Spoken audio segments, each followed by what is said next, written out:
So how are you doing? Yeah, all right, tired. Loads going on. Loads going on from having to do proper work to just my art taking off. This series of events have just happened and it's all come. People putting my work up for 12 grand when I sold it to them for 4 grand and offering me a percentage. And I was in the King's Road yesterday. Sunday. I had to deliver work up there to a really high profile gallery, and they've got 5 bits of mine. I'm in another show in Tunbridge Wells, and I was taking time out, wasn't I? I haven't made any art for 4 years, so but all good. Yeah, it's weird how it happens. It's like this podcast. I didn't think I'd have more than 8 episodes and more than 20 people would listen. And I've got people listening to it and downloading it from all over the world. Brilliant. Well, I love a podcast, but I'm a real fucker. I like seeing things.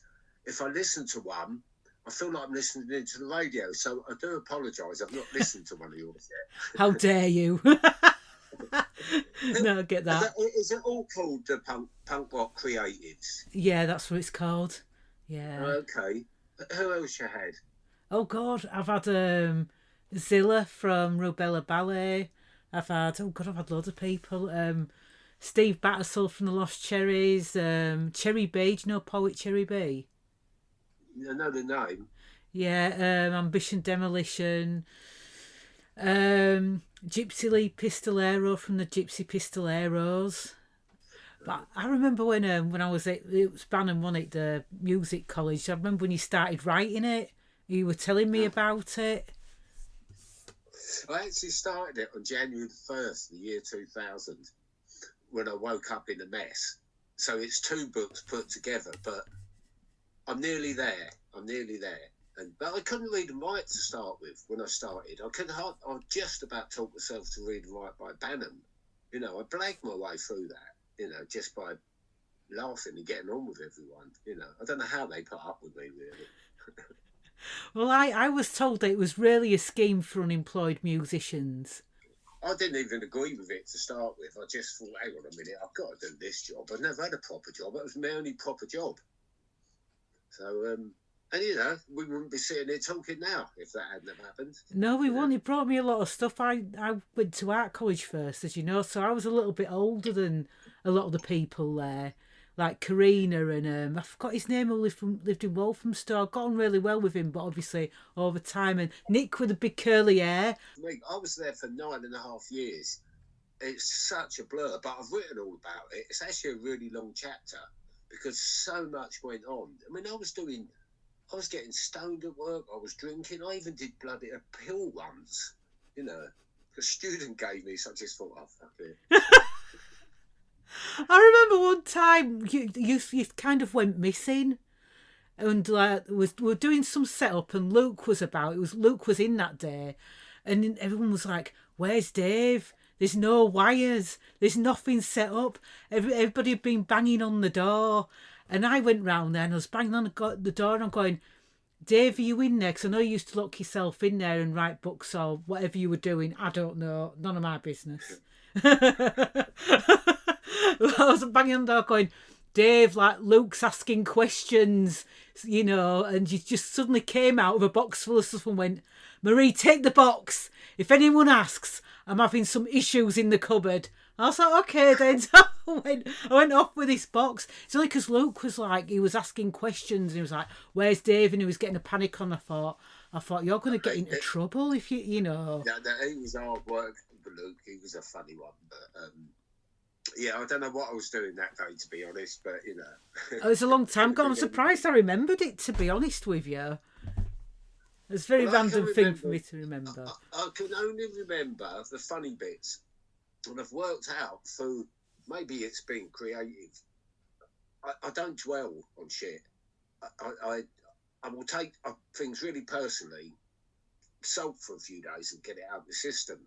So I can only remember good bits of not just BANM, all my life.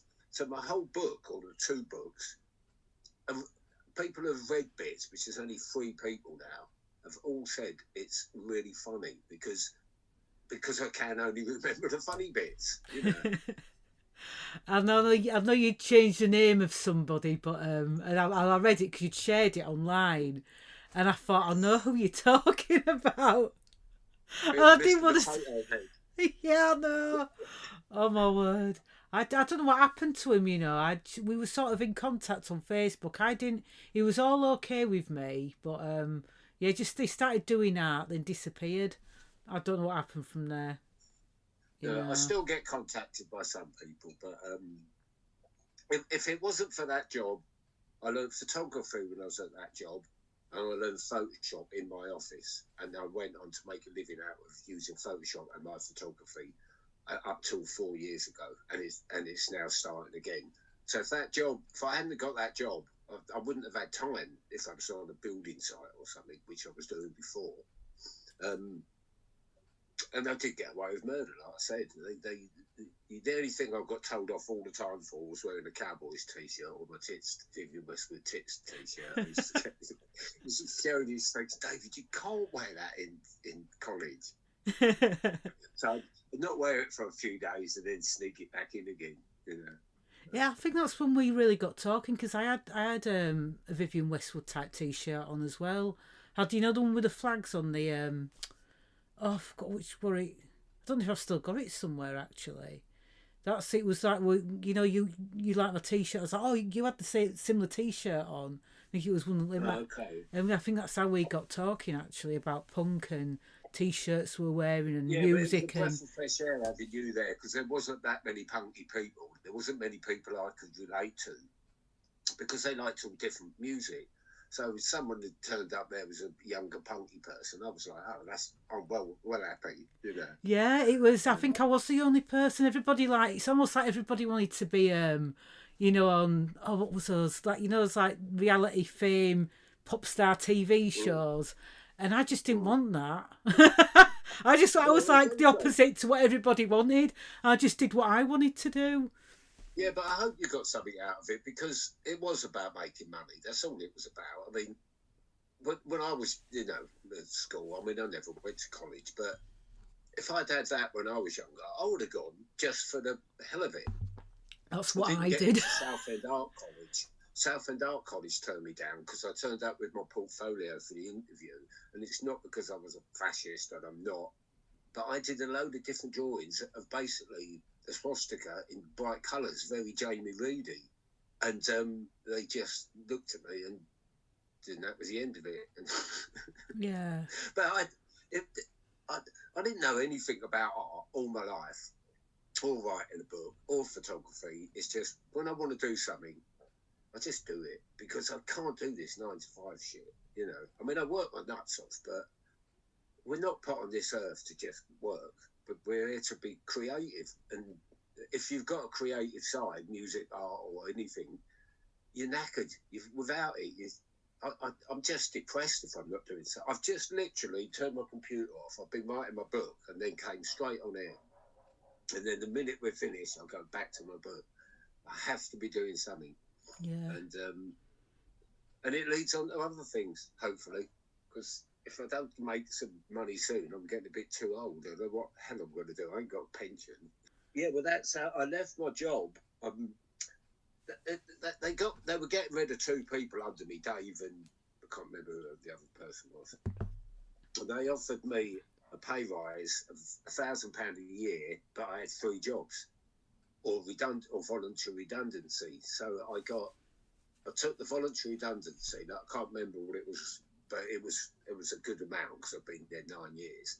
And I also sold Vivian Westwood bondage jacket for 12,800. This was 2012 I left. And that's what enabled me to become an artist because I had enough money to get through the first year or more because I've been paid out. So if it wasn't for BANM, you know, I ended up with an art gallery, you know. So I did all right. And then yeah. COVID killed it. Or Uh, actually, COVID didn't kill it. My mouth killed it about COVID. So 1 minute I had all these posh, rich authors and people and artists spending like 10 grand on my work. And the next minute they're blanking me. So I learned a big lesson there. Keep your mouth shut if you want to make living in this world, because if you speak out about things people don't like, they don't want to associate with you. It's all right. Like I said, I'm just bouncing back, and I didn't do anything. These people have just come to me. And David Freud, you know, he's a named artist because his dad, Sigmund Freud, was famous, and a Chelsea gallery. For me to be doing nothing artistic apart from writing, all of a sudden I've got to try and pretend I'm an artist again. You know? Now my frames, each one of my frames is like a month's work. I'm only looking over there because there's one there. So if I put it up for 10 grand, I still only get 5 grand. Then I've got to pay for all the materials. So I started putting on exhibitions. So I did over 60 exhibitions in the 15 years. And then I just bought different artists in all the time and only took 30% of their sales. So I always sold something which paid for the venue. And I bet within a year I'll go back to doing that again because, you know, I've got one in this gallery in London for 12 grand. If it sells, I still only get 6 grand. But it's got another artist, graffiti artist, working it. So I've got to pay him. So I'll probably come out, you know, the £6,000 piece of work, I'll get £4,000 bloody pound, you know. Yeah. But yes, go back to that question. Yes, I'll remember you if and when I need my confidence again. It's really weird. I had it knocked out of me when all of a sudden you're flavour of the month, you know, in Sussex, and then nobody wants to know you. It really knocked me. And then I went back to drinking, and I'm still struggling a bit with that. I just gave up on life and thought, fuck it, I'll be a painter and decorator. But just because of the way my mind works, I'm actually a happy painter and decorator as well. I seem to just turn everything round because I'm not. I choose the jobs. I choose the people I work for. I don't know if it's clever blagging or it's just blagging, but I manage to blag my way through any situation. I think that comes from being uneducated because I couldn't read and write till I started writing the book. So at 35 or something, I was illiterate. So I learned how to hold myself, how to carry myself, how to get my foot in the door, you know. And it wasn't confidence; it was pure blag, you know. So, and I was a market stall trader when I grew up as well, so I know how to deal with people. Where did you used to work on the markets? I did. I started out in Camden in 1980 or 81 when it was really little. There was only the electric ballroom and one market doing second-hand clothes because there wasn't retro, wasn't even about. Then I ended up doing Greenwich. Then I started doing my first artwork in the late 80s. I did Greenwich, and then in the 90s I did Portobello Road because I was doing decoupage furniture and using Jamie Reed's artwork and sticking it on things and flipping everybody off. And what was the last one I did? Oh, then I did Brick Lane, the last one. I did Brick Lane up to 2006. Whilst I was working at the college, I was doing Brick Lane. And so the minute I got a gallery, I started doing exhibitions. I knew how to carry myself and to, you know, I think if you've got a customer in front of you looking at your artwork, if you can keep them there and make them laugh, you're on to a winner, you know. So I used to talk so much shit. Well, I talk a lot of shit anyway, but, you know, even more. You know? But I know it makes sense in my head, you know. Do you know what? I've not even asked you the most important question. Introduce yourself. Who am I talking to? My name's David Atts. I'm a photographer and an artist, and for the last 4 years I've been bloody painter and decorator. And a musician, ex-musician. Yeah, tell us about your music, because you've played with Wally Nightingale and all these different famous ex-punks, or I don't know. Well, I was really happy the other week when my sister sent me a picture. She was watching the new Matlock film. I was a teenage Sex Pistol, and there's a still in there of me and Wally together, even though I look like I'm a fucking mental case. So yeah, good old Wally. That was the story from which I've written about, and it's in the Wally Nightingale book as well. They interviewed me for that. And I met Wally at the 100 Club with Glenn Matlock and John Peel. And I just thought I could exploit him and get him to come down and play with us because he hadn't done anything. So I was using him basically. And then I got to know him as time went on and we were rehearsing and things. And he was fucked up. You know, he was the fourth person who could say he started the Sex Pistols and he got nothing. So he carried a heavy weight.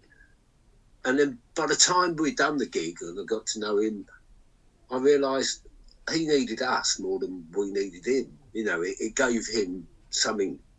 You know, cut long story short, I became good friends with him, and because I understood him. You know, we all have our down points in life, but most of us bounce back. But he never bounced back from the not being in the Pistols. It destroyed his life. You know. There was one point I was round his house and I got upstairs for a wee and his bedroom door was open. He still lived with his mum up until he died. And there was one of our posters on the wall for the gig that I'd sent him. And he'd stuck a picture of himself on it and then had it photocopied. So he was in the poster, but his picture wasn't in the original poster. And that's when I spotted it and thought, oh shit. My plan to exploit him has backfired because he's a really sad, lonely man, you know. And then what did he do? He died the night before his £40,000 cheque came in for the B-side of God Save the Queen. Did you know what? Died the night before. He never got a penny. He fought it. The Pistols put his name on Did You Know Wrong, and he never got the fucking money. Which makes the end of his story, I think, brilliant, you know. But very sad. Oh. So, a bit like the Pistol story now, the fact that, you know, the way they split up in the first place with Cook and Jones running off and then they're back with him and, you know, with Glenn, with another singer, and it's fucking better, you know. It finishes the Pistol story off fantastically, I think, because you couldn't have got a better person than Rotten in the 70s. But he's a bit of a, you know, I don't want to say it. The day he drops dead, I'll be mortified, but he's a bit of a knob now, isn't he? You know, let's face it. Well, Cook and Jones and Matlock aren't, you know. Yeah, I know. They're quite down to earth and straight talking, really, and just get on with it. Yeah. I love Steve Jones because he's such a... He can't express himself, and I've had that problem in my life, but he's just real. And Steve's the only one of them I haven't met. I got to know Glenn quite well at one point, and I really want to meet Steve before he goes or before I go, so I can say, yeah, I've done a lot, you know. Yeah. But you know, again, like BANM, without the Pistols, without punk rock, I don't know what I would have ended up in prison. I would have been a drug dealer or something, probably. You know, it influenced my art, my dress, my attitude. It worked. It didn't just influence my attitude, it fitted in with my attitude. I already had my fuck off attitude, you know. And I didn't realise nearly 50 years later I'd still be into it. You know. I've even got my phone linked up against Jordan's book here, Stinky Turner's Cockney Reject and Charlie Harper's Anarchy of Demons. My phone's so even there it's punk rock in front of me. You know? Yeah, did you know Jordan, or did I imagine that? Yeah. I first met her on the Boy George's boat party on the Thames in the early 80s, before Culture Club. I was actually at Culture Club's first and second gig because he was a punk, but I didn't get to know her. She lives just down the road from me in Seaford, same place Charlie lives. I run into Yuko yesterday, Charlie's wife, funny enough, because that made me think, Charlie does art and Gay, have you tried them?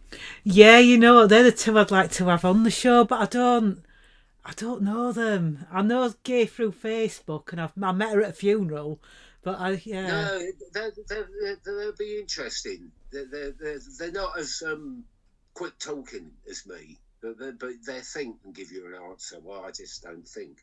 But I can put you in touch with, unless you've got numbers, I can put you in touch with Yuko, who deals with everything. Oh God, yeah, that'd be fucking brilliant. Please do. Yeah, I've just said I'd go out with them, meet them in Hastings on Thursday, but I've got to be in Tunbridge Wells tomorrow night, and I thought, oh, I'm not going to a gig on a Thursday night, so I'm blowing them out.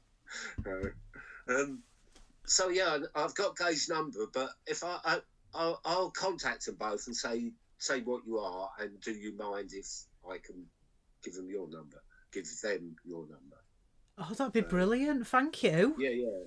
No, good. Well, I thought of it yesterday. Funny, I mean, the weird thing is, running into UCO yesterday, was in a little village in the middle of Sussex, well, it's punk rock. It's a punk rock retirement home in Sussex. Every known punk rocker lives down here. Well, that's what happens in life, isn't it? You get to a certain age, you move to the seaside, get a bungalow, and die. I sort of did it the wrong way around. Well, I say the seaside. I moved to Southend on Sea, and that's not really a seaside, is it? That's the Thames Estuary. It's a tied up Thames Estuary, isn't it? It's one of my most loved seaside towns. I called it Southend on Mud, and I hung around there a lot. I had my first arrest there, August Bank Holiday 1979. Got bitten by a police dog. And funny enough, there's a book came out a couple of years ago of the Daily Mail's photography documenting punk, and there's a picture of me being arrested, which I never saw the photographer, looking like a right gormless moron with this police dog, and he's got big 70 sideburns. Yeah, I love Southend. It's brilliant place. It's shit. It's excellent. Yeah, it's for me. You probably know my history there. I've got a bit of a negative connection with Southend. My son was born there. My oldest son was born there, but that's where the domestic abuse stuff happened in Southend. So yeah, I remember that. I remember talking to you about that around that time.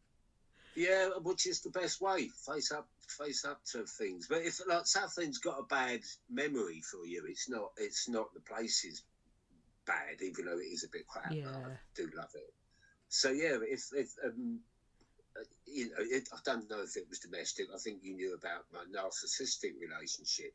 It's taken me 3 years to get my head back. That's part of the reason I wasn't doing art, because I fell in love with someone and really fell in love with someone who I didn't know was using me. And when you finally figure it out, so I walked away, it mentally scars you. I thought I was too clever or nothing would happen.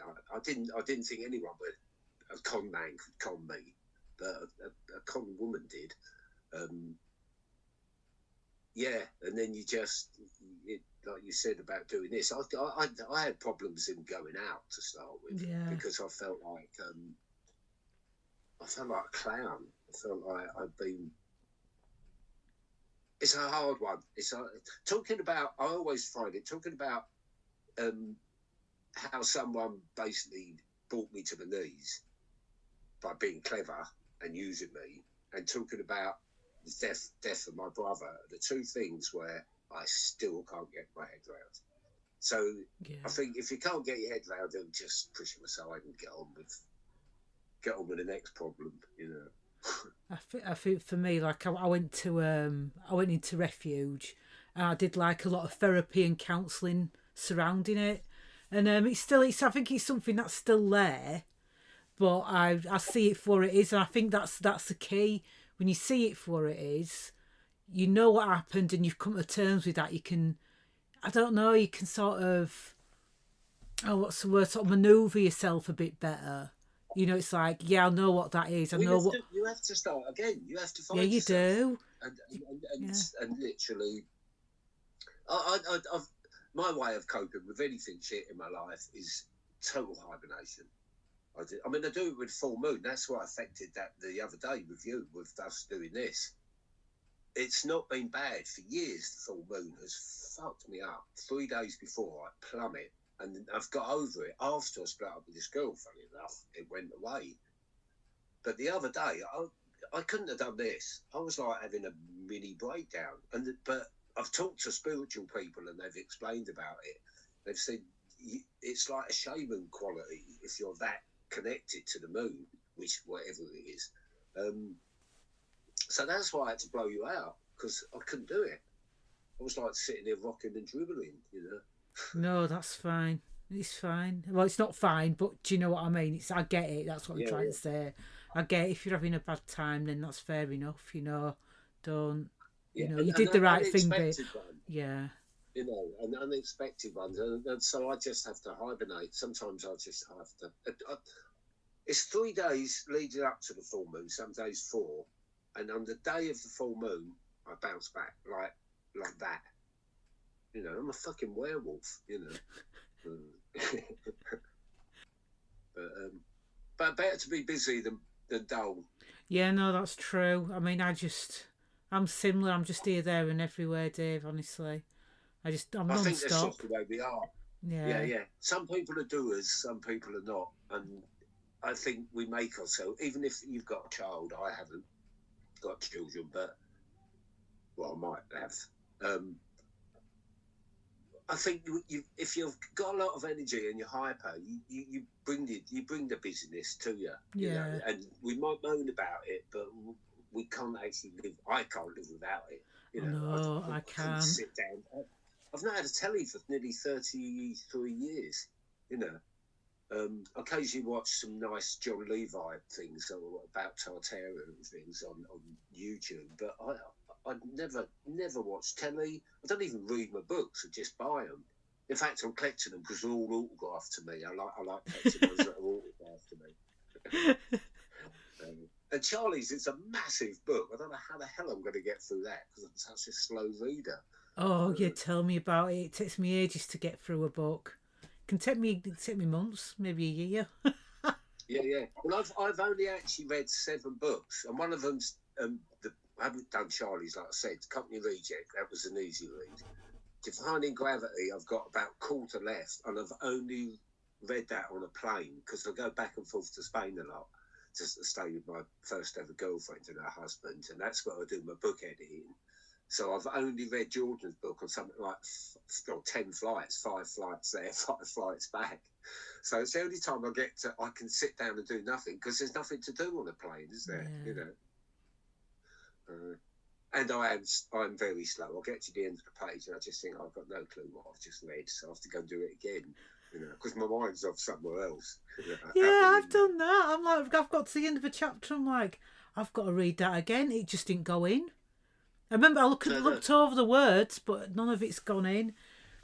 No, but I think that again is part of. So I go into in the writing of my book. I go into, I don't know if you've heard of the left-hand, right-hand side of the brain. Every human uses both the left and the right, but the left's predominantly someone who's organised and money orientated and thinks logically. Right-hand thinkers of the brain, which mine is predominantly, are people who are creative, people who are spontaneous, people who are a bit wacky or a bit on the go all the time. It's worth looking into because if you look through it, you read through what a left-hand side's like. There'd be a city banker. You look, a right-hand side is like musician or artist or creative. And they seem to be, the right-hand ones seem to be a bit more mental in a good way, you know. Take risks and the chances and you know, don't worry. You know, I mean, I'm fucking 62 and I don't worry about anything. You know, I'm in the smallest place I've ever lived at the moment, and I'm on a. It's not a down, but I'm on a sort of little level at the moment, and then my life will take off again because I've lived long enough to see how it goes, and it's how it goes. Every 10 years, I can become almost successful, and then it all messes up, and I go down plunging.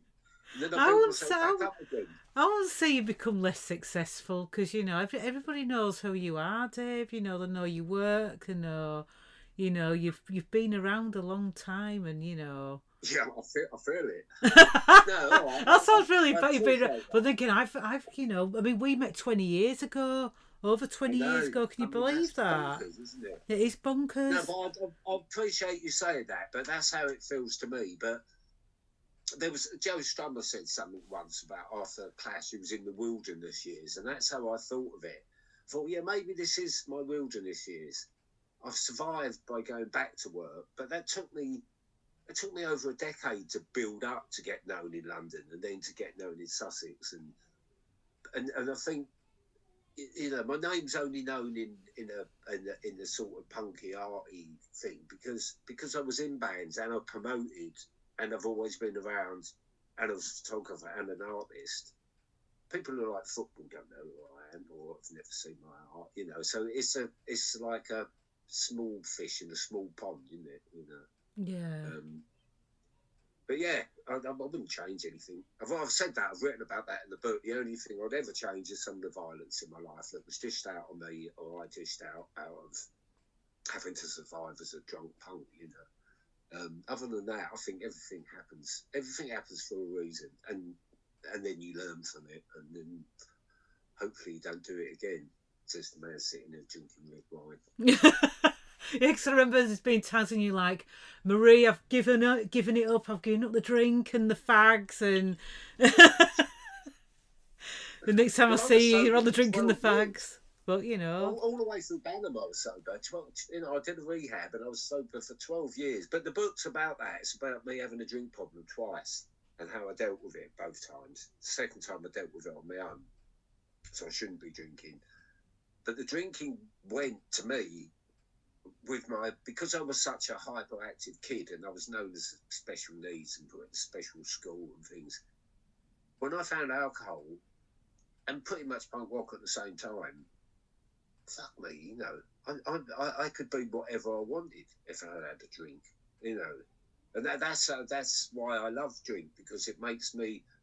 I would have found it hard to do this without. I've had only a glass of wine without a drink. And even though I know I'm an alcoholic and I'm not meant to drink, I still crave the confidence it gives me. But I just have to watch not to have. I only drink the little baby bottles of wine. I have 1 or 2 a night. But then I want more, but I can't be bothered to go out, so I don't. So. You've got to have something to fight, haven't you? I mean, how boring would it be if it was just Mr. Sensible or Mrs. Sensible, you know? Got up and did your 9 to 5 job and came home. It's like, it's never going to happen. It's not, is it? No. I've tried it. But, I have tried it, but no. But BANM was my, you know, the music college was my only sensible job I've ever had. I mean, what a great sensible job to have. Yeah, you know, definitely. Nobody gets a job like that. Money was terrible, but I had the time of my life. I wasn't even treated like a member of staff. I was treated like a student by the students, you know. How do you know Jay Butler, don't you? From who he was in Real TV and Grand Theft Audio. Yeah. How do you know him? Well, do you know what's really weird? About a month ago, I haven't seen him. Maybe 25, maybe more years. And I never go to Tunbridge Wells. It's only about half hour from here. It's not even that. And I was walking down the street and someone bigged with blonde hair and went, hey, and I thought I waved. Anyway, I went into somebody else there on the Saturday from BANM, funny enough, who lives in bloody Norfolk.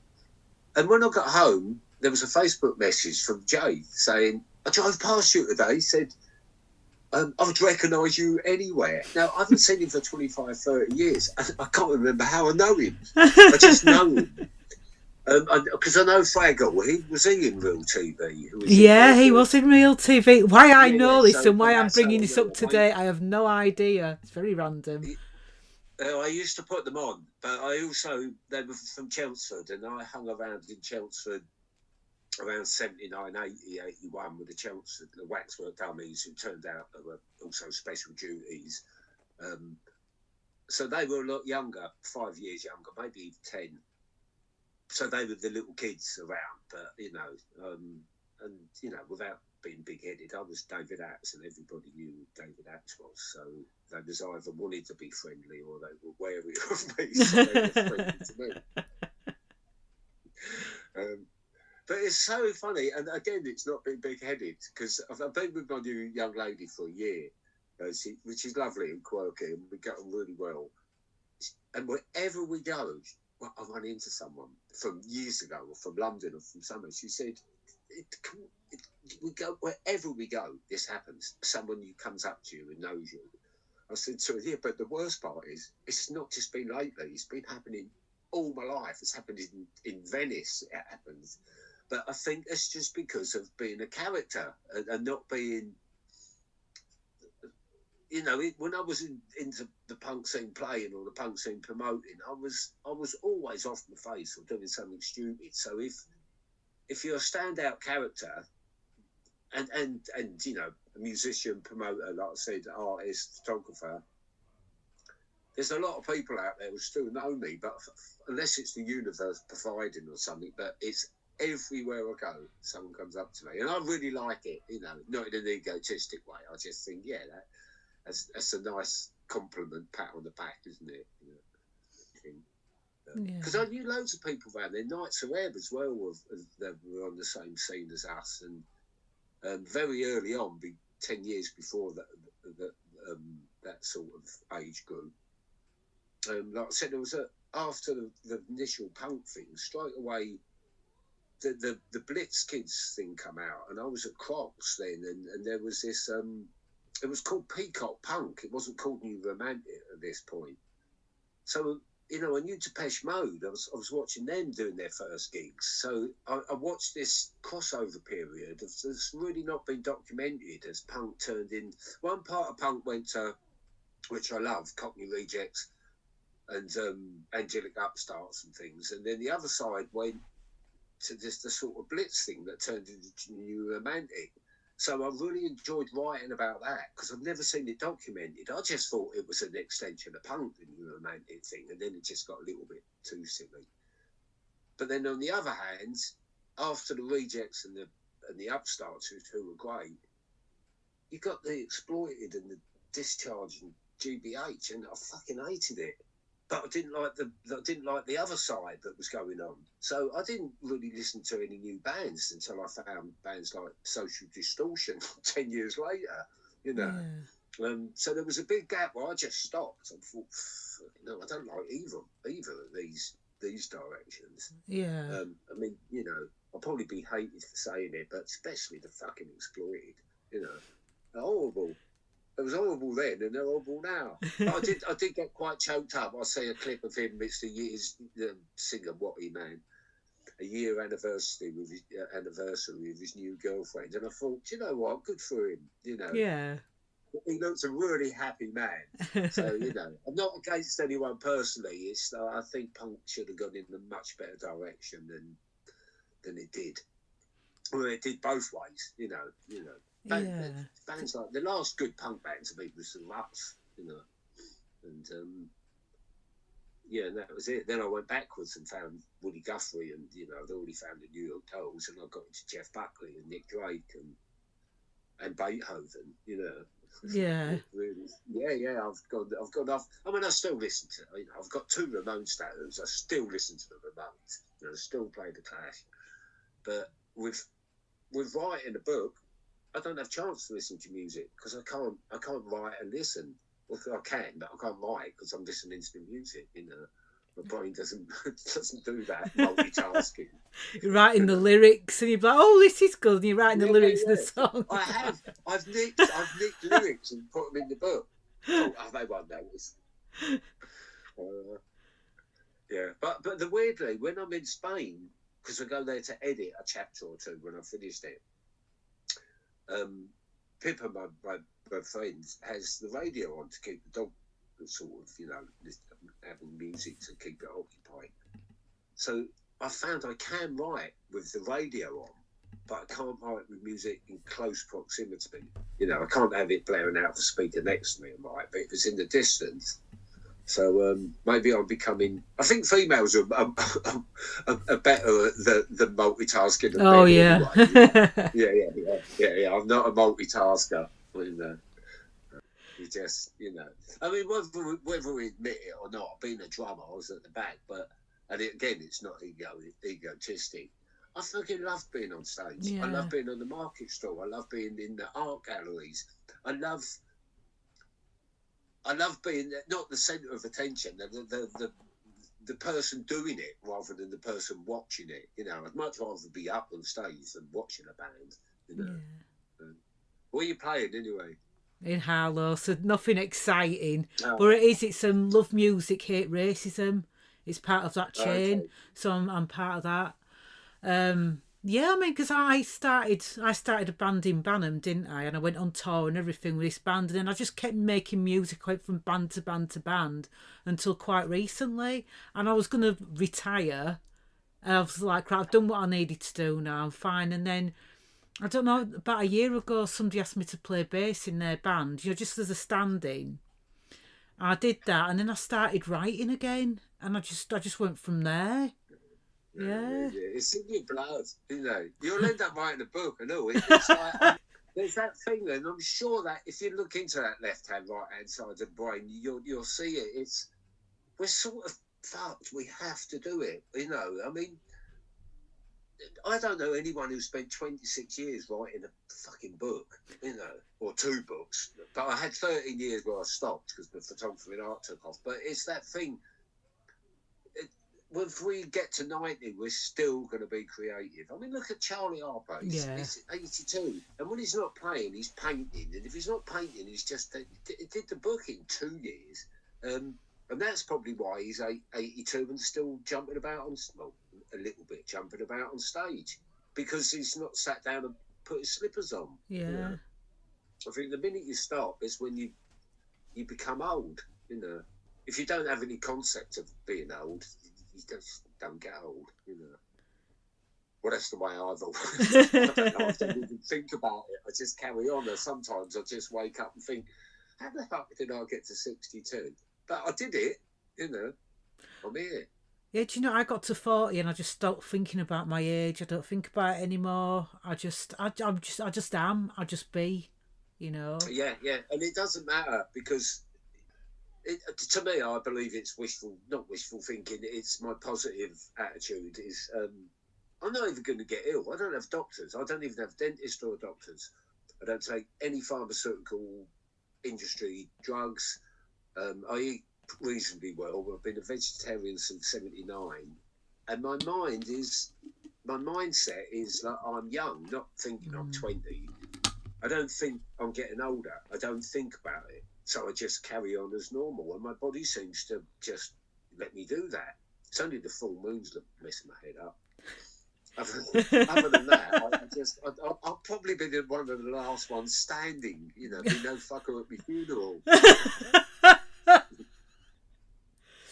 Yeah, God, you'll be nearly to 105, Dave. Yeah, well, it'll probably happen. It would probably be fucking hell, you know. Yeah. But, you know, if you can live your life as a Peter Pan without trying, without thinking you're doing it. I mean, 62 is not old. But no, it's not. It is old compared to when I remember reaching 30 and I still had really nice short blonde spiky hair and very chiseled cheekbone face, no wrinkles. I look at them photos now and I think, fuck me, I look like one of the Rolling Stones now, you know. Or Billy Idol. I love because I really thought he was a wanker when he went into his Billy Idol stuff. But I love watching interviews with him now because he's all right. He's condemned to having this short spiky hair, isn't he? At least I can let mine grow now. Just stick a hat on. I'm not having to pretend that I'm still in my 20s. And he just reminds me of not Keith Richards, fucking Cliff Richards. You know? Cliff Richards. It's combined the two. Yeah. Did I have spiky hair when we first met? Keith Richards, but he also he reminds me of the other one. I've forgotten his name. I just said it. Anyway, I'm blabbering. Did I have spiky hair when we first met, or did I not? I can't remember. Yeah, I'm pretty sure it was blonde and spiky and hangy downy, I think. Yeah. You look exactly the fucking same. I just don't remember your glasses. Oh no, I need glasses. I'm going blind, you know. It's getting really bad. Every time I go happened to me.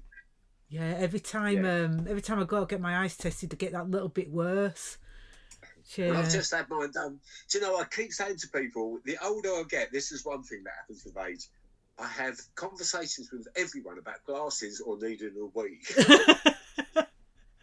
I think if you put it out there, because I'm really into, I found the spiritual side of things. I don't preach things. I've got beliefs on all sorts of things, but I really believe if you put it out there, and I've written about this, the universe is manageable, and you can get what you want. And I really regret not having children.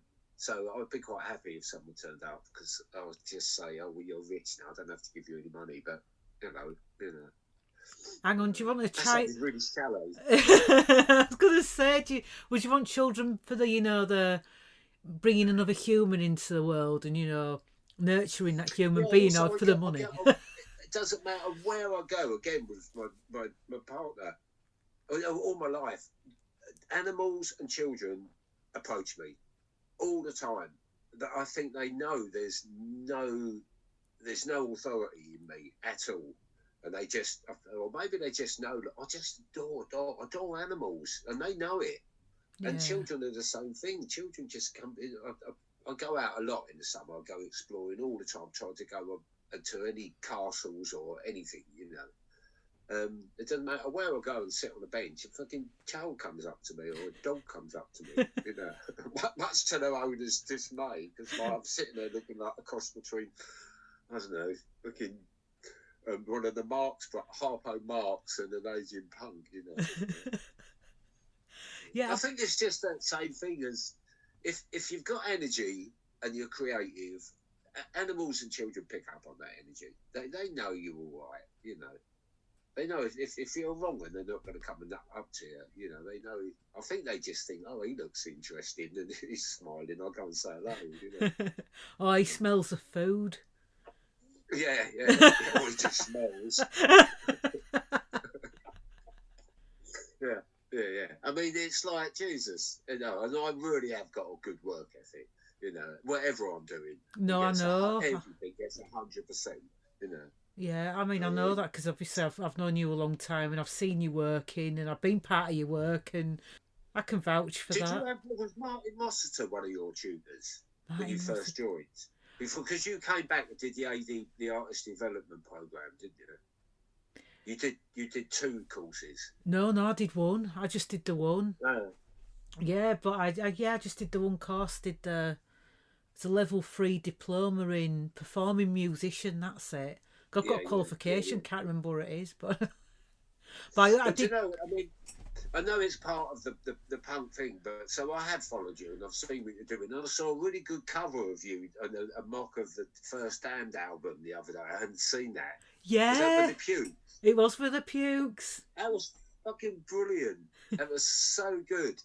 I forgot what I was going to say now because that spanned me off onto something else. Yeah, I forgot where I was going. Martin Rossiter, you're on about some of the lecturers from BANM. I can't remember who taught me. That's what I was going to say. And it might be a cringy insult, but apart from you, the only other person I know who were in that college in the nearly 10 years I was there who's been successful was Ed Sheeran. The only 2 who went on to do something. I don't think anybody. Oh, no, some of the people who were working with Fiona, who was the manager, Dee Dee, I don't know if you remember, in Black Guy with Dreads, really nice. I've done all right, but no one's. You carried on in the. Yeah, I never stopped. It's only the past couple of years or so I stopped doing music, not art. I've been doing design, as you know, and I've been doing art with the Holy Art, and I've been doing exhibitions. So I guess I've been still being creative, but I stopped being in the Cherries because it was. I think it was just time for me to leave and do something new. Yeah. You know when it's time to move on. Yeah, definitely. So I didn't even realise Ed Sheeran had come to my college. Was I there at the same time as him? Yeah. That's why I'm confused with years. I really liked him. He was really an inoffensive guy, and all the artist development program, who were on Monday and Tuesdays, who were like the older ones, used to take the piss and not bring their equipment back. But Ed was really always nice. So if I was doing something, I'd say, well, you can stay another half hour. I'm leaving late. And I used to end up a couple of times going in his rehearsal room and sitting, and he was showing me how he looped his instruments, because I'd never seen that before, And it's like, good on him, because to me, he was a goodie. You know, I don't care what his music's like. I mean, it's you know, it's not it's crap. But you know, I just like the fact that he went on and did something. You did what you went to that college to hopefully be an asset, and you went on and carried on.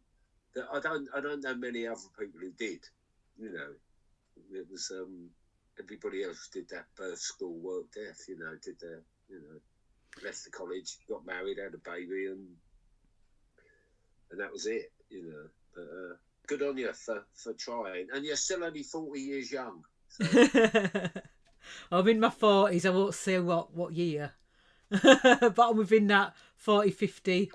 Yeah, I was in my 40s at the college. I was 40, 42-ish, probably about 40, 42 when you was around, if I remember, because you were, I think, the middle of my sort of reign there. Yeah. Yeah, but don't worry about it, because the next big figure comes before you know it, and then that next decade flies by. I know. You just think, Jesus.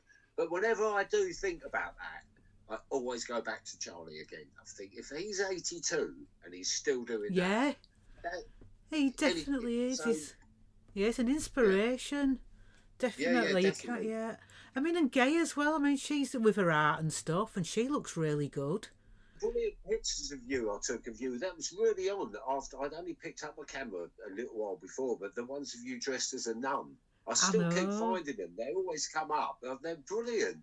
You know, because I wasn't technically good then, but that was a good concept idea. The nun was brilliant. You know, because I got up on stage like that because BANM had put on a gig at the Music Factory, and I was having a bad hair day, and I was like, right, do you know what? I'm going to dress up as a nun.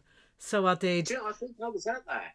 You were at that, and that's what you saw me, and then you were like, "Oh, we've got to do this in the studio," and then I went back and I did, yeah. We did some photographs. You've got a copy of them? I don't think I've got proper copies. I've got ones from through the internet. I don't think I've got any proper copies. At some point, so if I've got your email, which I have I got your email? Yeah, you have. Give me your email, but my book's having a website going with it, because the guy who managed my bands was a photographer before digital. Then I became a photographer, then the artist. But I've got thousands, if not millions, of photos, like printed, cupboards full of them, printed and digital. So I've got a website, so the reader can, when you're on a chapter over a couple of years, you can go on the website and see photos that go with it. So I'm going to be using all these photos. I don't care about copyright if people get annoyed with me, but I'm going to use everything. I'm going through all the photos, so I've definitely got the ones of you somewhere. So as I find them, I just email them to you singly. Nice. Which I've been meaning to do forever. I think we even talked about it. I was drawing as a child anyway. It was the only thing I could do because I couldn't read and write. And even my family, my mum was a hairdresser in Kings Road, Chelsea, weirdly. And my dad was a sailor, so he was away at sea. And but our house was the only house in Thames Estuary, Essex, that we did art. We drew. My mum and dad gave us pens and papers and crayons, and all my friends used to come in. So I was creating when I was little. You know, because we did have the telly on, but not all the time. So my whole background's been artistic. And my dad left work at 45 and became an artist. And he worked in Silvertown in the bloody docks in East London. And so there was something in my family but my mum was a hairdresser. One of my sisters is a hairdresser, and so we've all had. We've all used our hands for being creative, but what would you done in your life? You've never picked up an instrument. I mean, imagine just being bored and not doing anything, you know. I'd rather be like I am now. I'm not skin, but I'm skin compared to what I've been in my life. But at least to have done so many creative things in my life. Yeah. And not really gone for the gold, you know, as that sort of paraphrasing someone I heard say. I've never really gone for the gold. I've done everything I wanted to do because I wanted to do it, and not thought about the money, you know, even though money would be nice. But then again, I don't know what I would do without a bit of a struggle, because if you didn't have a struggle, you wouldn't do so much. If you had everything on a plate and came from a rich family background, then I wouldn't have learned my work ethic, and even though I applied my work ethic in really unorthodox ways throughout my life. You know, I'm sort of, what I think I'm saying is I'm happy that I was uneducated and I had to struggle, because it made things happen. Whereas all these things wouldn't have happened if I'd been some rich kid, you know. But, you know, I'm sitting here again. I mean, if you could see where I live now, you know, I'm living off grid. So I live in a wooden hut where I can't be seen. I've got no running water. I've got a converted horse box outside, which is the compost toilet. And I've got my own vegetables, using my own compost. And it's fucking freezing, and it's really hard work. But I've had enough of the system, so I've completely opted out of the system. That is proper punk rock. I mean, when I was coming up, like in the 90s, when I was a punk rocker, it was all in squats. I mean, you'd be lucky if you'd be like have punk gigs in pubs, but it was all like all the really political bands, you know, like, I wouldn't say Crass had sort of died off, but there was like Oi Polloi and Pain and all these these squat bands who were just, you know, or bands that'd live off of grid, like Terrestrials, you know, Jay's a Traveller, and I think it's the way to go, because I don't like this world anymore, and I don't know, you know, I've not been political at all in this, but if anyone in this world cannot see something is seriously wrong, I opted out before it. I've got a pseudo address that I'm using for driving license and things. I'm having trouble with the DVLA at the moment, but even with, I don't think it'll happen. They might try and bring it in again, but the digital ID and things, I'm not playing with any of that. I will go completely off grid. I'll find a way. I'm not. I've got no interest in this, in society whatsoever, rather than surviving, looking after the very small group of friends I've got and my family, and just keeping myself to myself and opting out of this fucking crazy world. I mean, you can't even mention Palestine without being arrested. If people can't work out something's terribly wrong there, then if people carry on sitting back and twiddling their thumbs and watching EastEnders and football, this world is fucked. You know, I think people are waking up and realising something seriously wrong. But I think I'm one step ahead, because I didn't have enough money to go and move to Portugal. I know people who have. Oh, I know. Yeah, same here. People have just gone, fuck it, I'm moving to the mainland. I call it the mainland Europe, you know. Yeah, what it is, we're Little England, aren't we? We are. But the sad thing is, we love our Little England, because it's our Little England. I know. I mean, look at what's happening with all the flags and stuff. This is why this gig's happening on Saturday. Well, it's fucked up. It's all so fucked up. And I try to talk to people about things, but I try not to preach. But, you know, politics is dead. It's as simple as that. All politicians are owned and run by the World Health Organization, Bill Gates, Clark Schwab's, and we are in the middle of a war at the moment, but it's not dropping bombs on people in England. But this world is so mental that they've made it this mental, because they want us to rebel so they can bring in more restrictions. That's the way I see it. And to me, maybe it is my punk rock ethic still, but it's not like I'm running away. But to go off grid was my only option, because they're not having me. I'm not playing the game still. And I probably won't be in 10 years' time. Or my book will be the new 1984, and will hopefully wake the world up. But you've read 1984. I have read 1984. Talking about the other day, actually. Yeah, I mean, that's where we are. It's exactly where we are. I think you're right, and there's all this. I think COVID really brought it to the surface. Well, the shit I went through, because I'm not vaccinated, I'm a pure blood. I spoke out about it. Funny enough, only Sunday I had my COVID 1984 T-shirt on, and I still get people stopping me, but not people stopping me saying shouldn't be wearing that. People who say to me, "That's a great T-shirt," but I wear it still on purpose because it brings people to me. I just think, again, maybe that's being creative. People who are creative have got an open mind, tend to have an open brain, and can see something's not right. Mr. Joe Blogs, and I don't mean to slag off football, but I don't like it at all.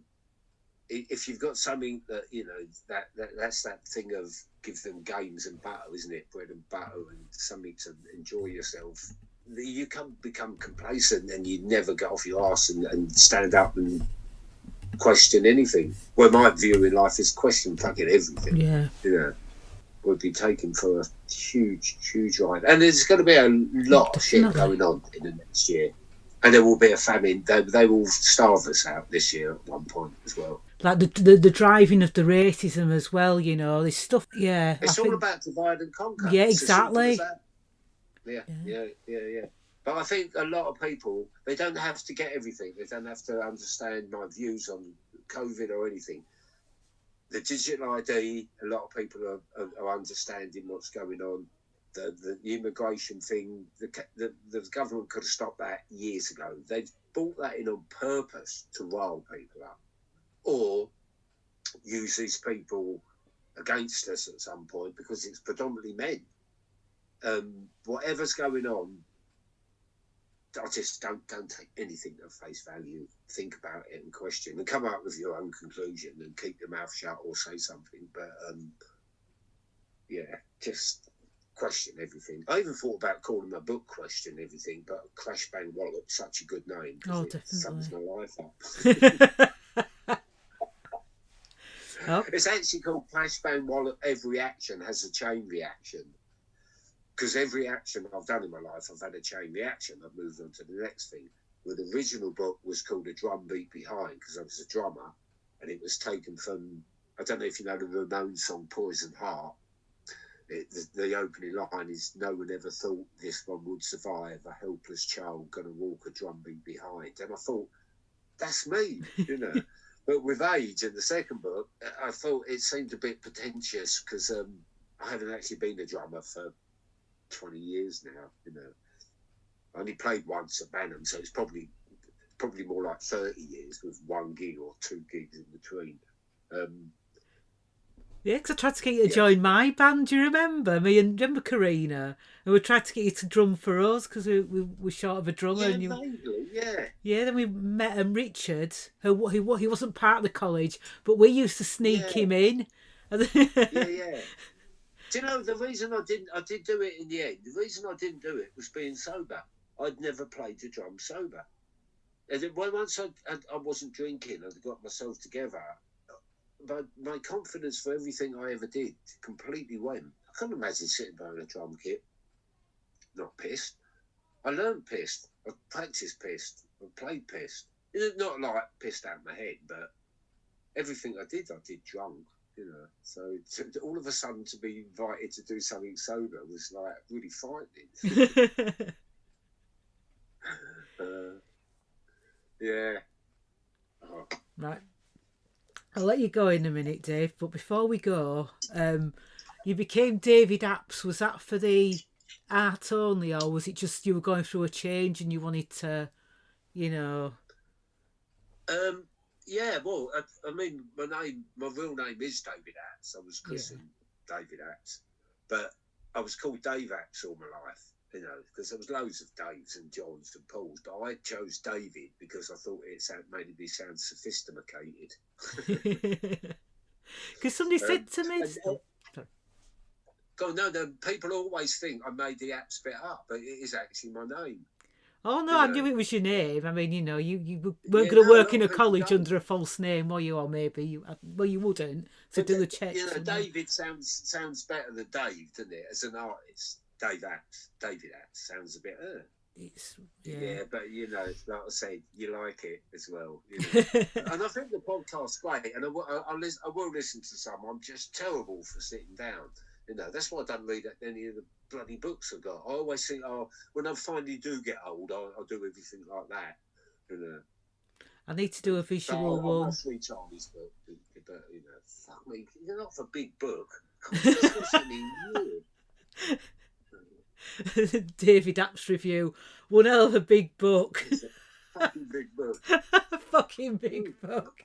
I said that to you yesterday. So I haven't really started reading Charlie's book yet because I almost started flicking through it. And she went, "No, don't do that." And I said, "No, I didn't," because I said, "I need to put it down. I need to put a fucking year aside.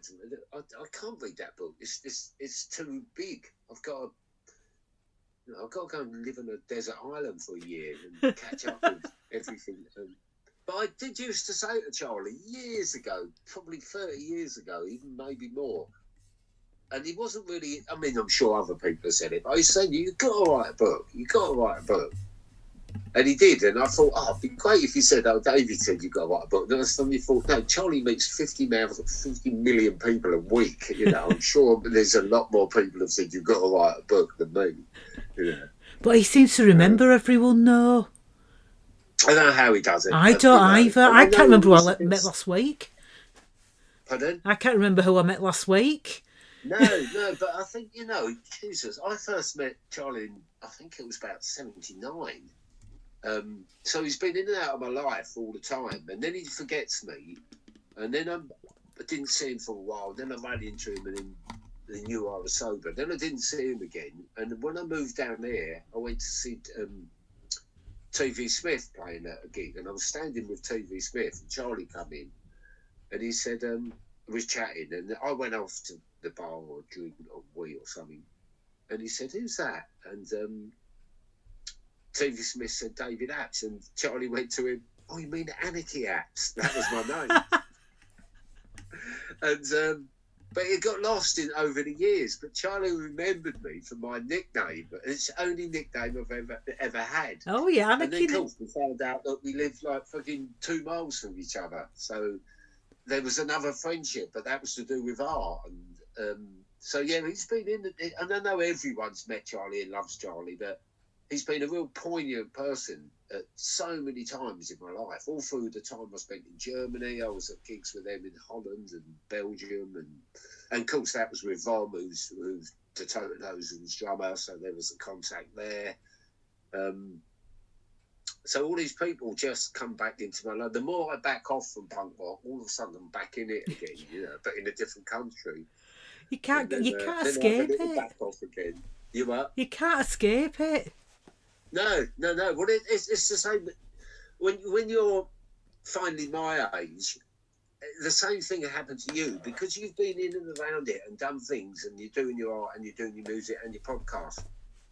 All of a sudden, everybody fucking knows you because you've always been there. You know, I didn't go off and have the children and get married and sit indoors. I carried on. When punk had its biggest lull in the early 90s through the mid-90s, that's when I was promoting. And I was promoting 999 and Vibrators and UK Subs and all of them bands. And only getting like 250, 300 people in Jane County. Then I got a bigger venue, and that's when I was doing The Sea and Sunscream and Back to the Planet, Chumbawamba. That's when I got to know that Jay guy in the mid-90s. Just remembered. Real TV from that venue.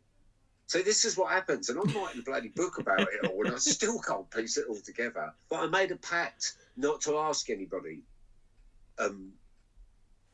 to help me out with the story, because it has to be from my memory. So instead, I've asked different people to contribute. So right from the beginning, different people I've met in my life contribute and tell stories, and some of them are conflicting. Like Vom, for instance, to Totenhosen, he's in there twice, and different people. I'm just about to ask Chris Dollimore, who was the original Godfathers. He's in Delamitri now, because I had some pretty wild times with him. And it's really good getting. They don't have to be stories about me. They just have to be stories about the time, so I can link them in the book. So the more people I've brought into the book, one, it makes it easier for me because I don't have to fucking write anything. And two, I get a completely different perspective on the life at the time. Some of them are really embarrassing because I think, oh God, did I actually do that? You know, did I fall out of a 3-story? I forgot this stuff. I fell out of a 3-story window backwards on fucking mushrooms and fell out and landed on a bush. Jesus. Cut myself up, but I survived. Got stabbed, and that was Essex. Yeah, was that in the 80s by any chance? Early 80s. Yeah, Yeah. it was the worst time, especially early on. I mean, I was young, so I just was there. I missed the Roxy and things like that, obviously, but there wasn't that many of us to start with. There was the Chelmsford lot, and who were a few years older, and yeah, you just got randomly punched in the street. But I could look after 10 stone. I'm actually 9.5 stone now. I've just weighed myself for the first time in years. I've been 10 stone all my life. For a 10 stone skinny wim, I could look after myself. I wasn't a great fighter, and I normally got hurt, but I didn't run away. Very often, actually, when I got slashed down the back with a Stanley knife, I actually was running away. Jesus. Otherwise, it would have been across my face. But yeah, it was fucking dangerous. But it was good fun. It was good fun and dangerous, you know. Because there was a lot of us, and my friends Jim and Joe, who I was in the band with, and Elvis and another guy, were 6'2", 6'3". So I was small, but we always had creepers on, and so I had I used to call them Axis Mafia. So I had a big entourage of big people around me. So I got looked after a lot, you know, and I was a mouthy fucker as well. If skinheads gave a shit or people gave a shit, I just went wading in. I got hurt for a minute, and then the cavalry came in and saved me, you know. It would have been easier to just shut my mouth and walk away, but I couldn't. I wasn't very good at that. And I've got a lot of scars, you know, but they're punk rock war wounds. Can't say wounds. And again, like, it's back to that about laughing about everything. It was fun. It was fucking funny, you know. I mean, it wasn't. Some people got badly hurt, but it's just the way it was, you know. It was, you know, one minute you got people walking around dressed as the basic rollers, and then punk rock. I mean, no wonder people were going to kick your head in, you know. But yeah, you know, I could have written a book about how many times I've been beaten up. But, you know. God. We're laughing about it, but it's not funny. But it's, you know, it's. Yeah. Well, even my teeth. That's there. This is the bridge of three. They were smashed out with a baseball bat. You know, some pretty serious times. I nearly thought I was going to die at one point. Something pulled me through. This was in Walthamstow, weirdly. I've been so beaten up by 3 blokes with two bits of wood. I was covered in blood. It looked like Carrie. And something pulled me up. I don't know, to this day, because I've written about this. So every time I mention something, I sort of take from the book. I was on death's door, and around a block of flats around near some bins, and they were battering me to death. And somehow something pulled me up, and I ran. And I don't know, I didn't have any strength in me. And I just put it down to it wasn't my time. It wasn't my time to go. And, you know. All right, I'll talk to you soon. Talk to you soon, Dave. Bye. Adios. And thank you. Bye. Bye. No, thank you. No, I loved it. I'll carry on for another hour. Shit. So could I, but my kids need putting to bed. So. Oh, okay. Yeah, and I should eat. I'll see you later. See you later. Bye. Ta-da. That was David Apps. Thank you for listening to the Punk Rock Creators podcast. We'll catch you next time. Bye.